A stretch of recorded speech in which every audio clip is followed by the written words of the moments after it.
Critics saying this proves we're not ready for legalized pot. Did you hear about this? A woman accused of driving high acquitted because the SQ isn't properly prepared to deal with cases involving pot. Apparently, so few officers are trained to administer the test for driving while high that the judge threw this case out.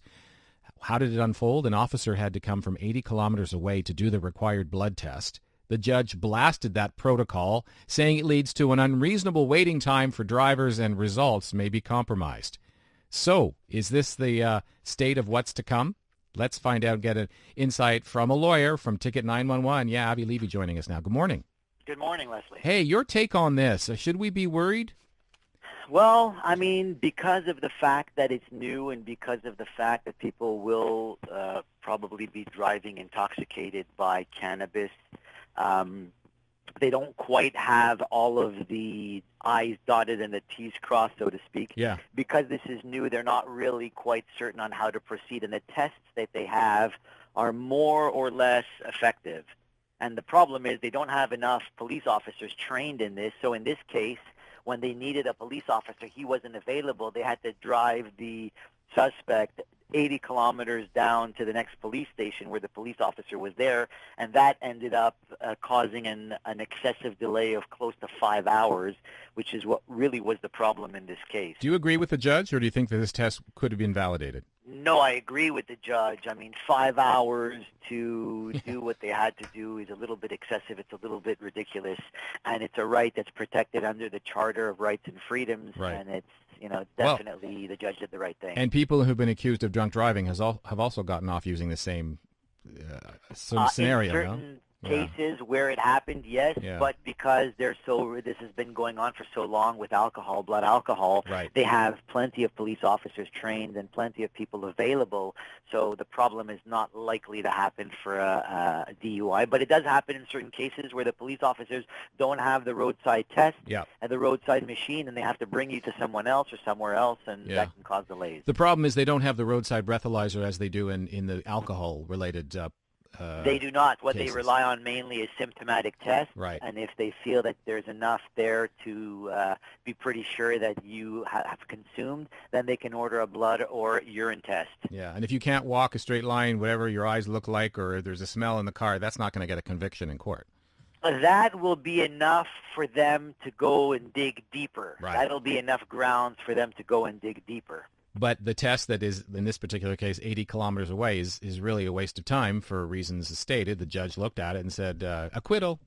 Right. It took too long because of the fact that it took too long. Had they gotten her to a police officer that could do the test within an hour, we probably wouldn't be discussing the case the same way. But because it took closer to 5 hours, that was a bit excessive. How are jurisdictions different in the States where legalized pot is already, on the books for years? Do you know if they have a test down there that works, or are they facing They do have tests. They do have different tests. They do have different symptomatic tests, and that's what the article was saying, was that in the States, the police officers will do tests on people that are truly and really intoxicated, whereas over here, they're doing tests on actors that are acting, pretending to be intoxicated, and that's sort of where the ridicule comes in a little bit and say, where it says it's not very serious, it's not very professional, it's not very efficient. No kidding. Actors? Yeah. What's the motive behind this? Well, they don't want to have people intoxicated, I guess. They don't want to get people intoxicated in order to do the test. Got it. But that's what's realistic, and in the U.S., that's the way it works. Okay. Are we setting ourselves up for a huge problem come, 36 days or something? We're setting ourselves up for some definite challenges to DUIs based on consuming cannabis. Yeah. There are definitely going to be quite a few of them, I'm sure. And at the beginning, I'm sure they're going to be quite feverishly contested. And a lot of them will probably win until the pendulum sort of sets itself, and everybody then knows how and where and when and why. And there are enough police officers there to carry out the tasks and so on and so forth. Right now, it's the beginning, so the beginning is always going to have a little bit of hiccups along the way.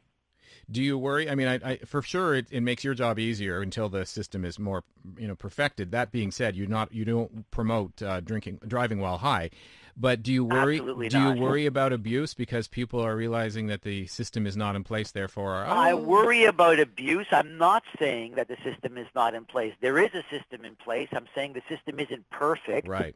but the system is definitely strong enough to catch people, and there definitely should not be any abuse. It's a serious offense, and it could be very dangerous. Yep.